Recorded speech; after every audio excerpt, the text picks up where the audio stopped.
আমি নির্বাচিত এসেছি 89 যশোর 5 মনিরামপুর উপজেলা। সেই মনিরামপুর উপজেলার জনগণকে আমি আপনার মাধ্যমে আন্তরিক শুভেচ্ছা ও ধন্যবাদ জানাচ্ছি।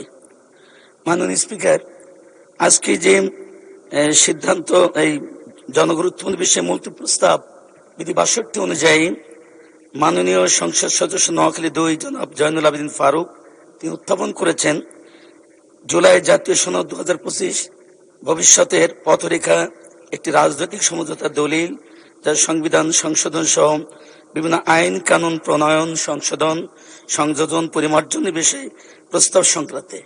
মাননীয় স্পিকার, আপনি জীবন সঙ্গিনীর বিয়োগের কারণে শোকাহত থাকায় আপনি অনুপস্থিত ছিলেন 30 মার্চ তারিখে।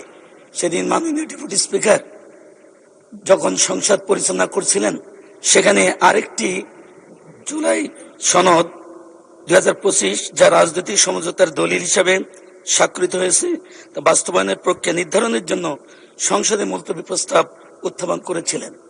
সেদিন সংসদ সভাপতি এটার পরে বলেছিলেন মাগরিবের পরে এটার পরে তিনি সিদ্ধান্ত জানাবেন।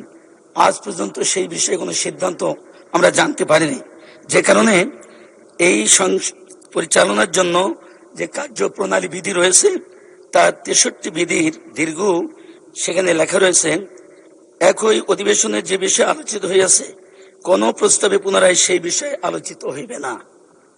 মাননীয় স্পিকার, 63 বিধির এই দীর্ঘ এটার কারণে আজকের এই উত্থাপিত বিষয়টি যেটা আজকে আনছেন, আজকে নতুন করে সেদিন এনেছিলেন স্বতন্ত্র জাতীয় সংসদ সদস্য, আজকে সরকারি দলের শব্দের শুধু একটু, কিন্তু এখানে একই বিষয়।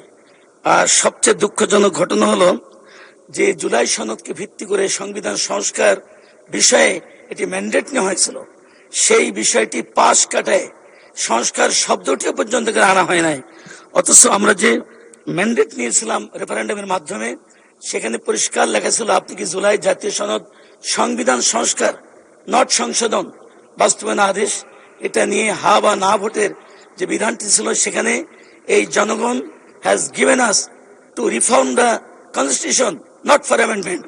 অথচ সেই বিষয়টাকে একবার এড়িয়ে যে আজকে সংশোধন তো usual process of constitution under article 142, যে বিষয়টা জন্য কোনো ম্যান্ডেটের প্রয়োজন হয় না, অথচ ম্যান্ডেট নিলাম সংস্কারের, আমরা এখানে আলোচনা করতেছি সংশোধনের, যেটা আলোচনা করে মূলত যে সুপ্রিম উইল অফ পিপল সেটাকে আজকে কবর দিয়ে, আজকে তাকে মৃত্যুর পথে ঠেলে দিয়ে আমরা যেটা স্বাভাবিক পদ্ধতি রয়েছে, আমরা গণরায়কে উপেক্ষা করে আমরা আজকে সংসদে আলোচনা করবার জন্য এখানে বিভিন্নভাবে প্রস্তাবনা হচ্ছে। মাননীয় স্পিকার, আমাদের বিদ্যমান সংবিধানে যে কনসেপ্ট সার্বভৌমত্বের, সেটা হচ্ছে জনগণই সার্বভৌমত্বের ক্ষমতার উৎস।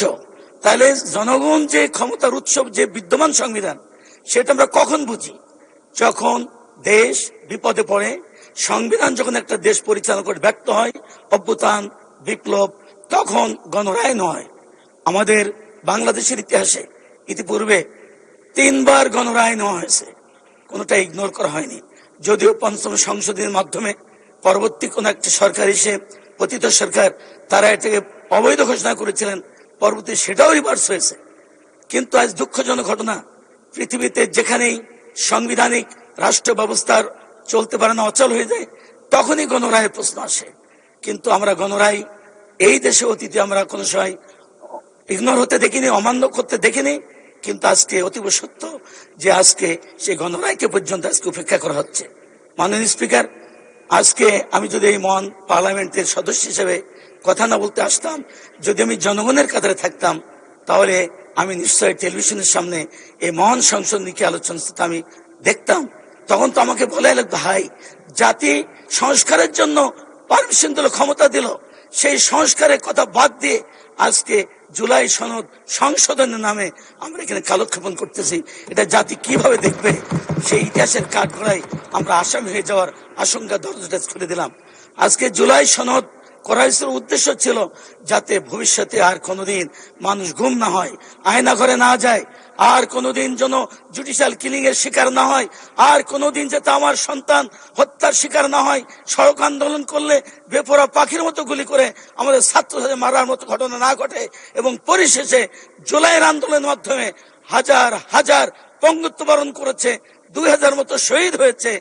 আমি যদি আজকে সংস্কার না হয়, যদি সংসদের পথে যদি আমরা জেদ ধরে পড়ে থাকি, তাহলে আবার হত্যা ফিরে আসবে, আবার আয়নাগর ফিরে আসবে, আবার জুলাই যোদ্ধা ফিরে আসবে, আবার যুদ্ধ হবে, আবার জীবন যাবে, আবার হেলিকপ্টার দিয়ে গুলি করে আমার মাসুম বাচ্চাদের হত্যা করা হবে। সেই জন্য সংস্কার বাদে এই সংসদ আলোচনা এখানেই মুলতবি করা হোক। ধন্যবাদ মাননীয় সদস্য।